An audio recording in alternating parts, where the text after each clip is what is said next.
A Sick Day for Amos McGee, written by Philip C. Stead, illustrated by Erin E. Stead. A Sick Day for Amos McGee is a great picture storybook aimed at an audience of children between the ages of 5 to 8. Amos McGee is a zookeeper who makes sure to see and spend time with his animal friends at the zoo every day. One day, he is so sick he cannot attend work, so he stays home in bed.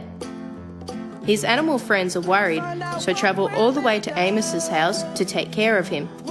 This is a great book for young children as it teaches the importance of compassion and good friendship. This story is a level 3 narrative piece.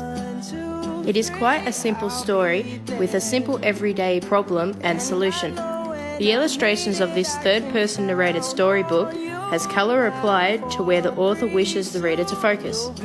For example, only Amos and the tortoise are coloured in this picture.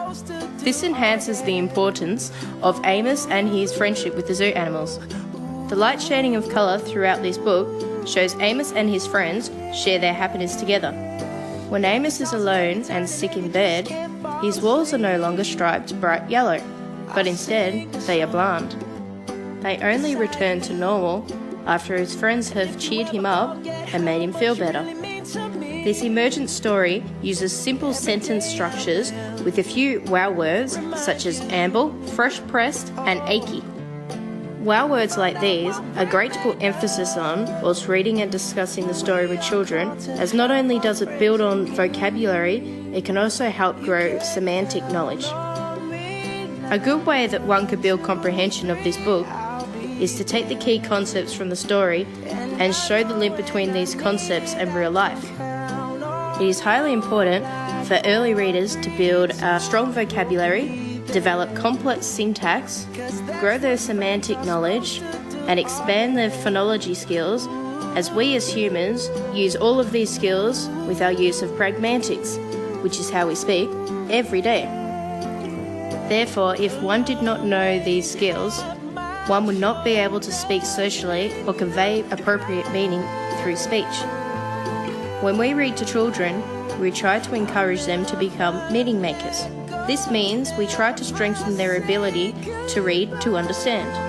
A teacher can do this by asking literal, interpretive, and inferential questions.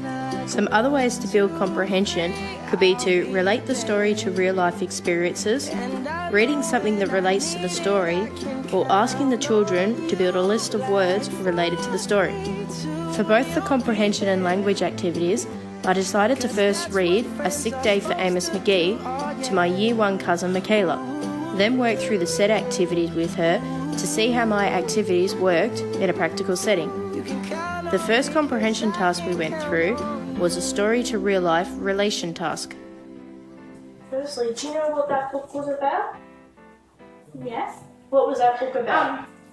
Amos helping the animals, then the animals helping Amos. Why were they helping Amos though? Because he was sick. Sick? So who looks after you when you're sick? My mum Your mum, and what does she do? makes me breakfast in bed. Yeah? Yeah. And does she check your temperature sometimes? Yes. Like your head? Yeah. Yeah? So what do you think you could do for your mum when she's feeling sick? I'll give you this pencil, and then you can write on the lines here what you think you could do for your mum when she's feeling sick. This is the end result for Activity 1. This activity ties in with the Ausvals section relating to being able to identify what is happening in a story and making connections with students' own experiences. In the second comprehension task, I asked Michaela to cite a list of zoo animals, then draw and name her favourite. Where did Amos McGee work? He worked as a zookeeper at the zoo. At the zoo? Yeah. So, what animals are at the zoo? There is at the zoo. There's tigers, lions, monkeys, baby penguins. Penguins, yeah. Elephants, tortoise, turtles, and Bear. So this activity is asking you what my favourite animal from the zoo is. So you can write down what your favourite animal of the zoo is, and then you can draw me a nice picture. Okay? Yeah? Yeah. The second activity draws from the engage in conversation and discussion and build literal meaning from the Osval's guide. It also builds on categorization skills. The use of language is yet another important thing to build on, as without language, we wouldn't be able to communicate. The 3 language skills I've related my activities to are semantic morphology, vocabulary, and phonology. The first activity zones in on semantic morphology. I took the word uniform from the text and taught Michaela that words starting with the prefix uni means one. Did you know that by itself, uni equals 1? Did you know that? No? Something very new then, isn't it? So, this activity is we're going to think of words that start with uni, which means 1, and then end with something else. What does uni mean? Uni means 1. Yeah, so if I'm going to ride a unicycle to the store, what does that mean? What am I riding? 1-wheel bicycle. Yeah. This activity relates to the discussion of prefixes in the Osval's. I have taken the sentence, belly full and ready for the workday, he'd amble out the door, and asked Michaela what words could replace amble. Amble means is to walk slowly or take your time. So that's what amble means. The sentence here is belly full and ready for the workday, he'd amble out the door. What words could we use instead of amble? So you said walk. Walk, yeah. Walk slowly out the door. Walk slowly, yeah. Take his time walking out the door. Yeah. You heard of stroll? Yeah. Stroll's walking slowly, yeah. Yeah. Could he do anything else at the door? Run.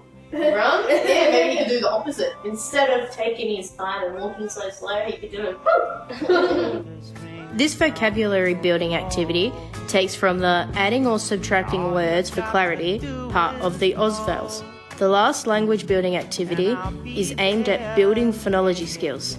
I took a few words from the text and thrashed them out with Michaela. If I took that one away. And. What about these two? This activity covers the manipulate sounds in spoken words, including phoneme deletion and substitution in Osval's. We, as pre-service teachers, need to know that it is vital for our students to have a strong grasp of literacy and of what our language entails, as without an adequate understanding of each, our students will struggle. This is due to the fact that language and literacy is a part of everyday life, and knowledge of both is expected and required of and from all of us. Thank you for watching my assignment video.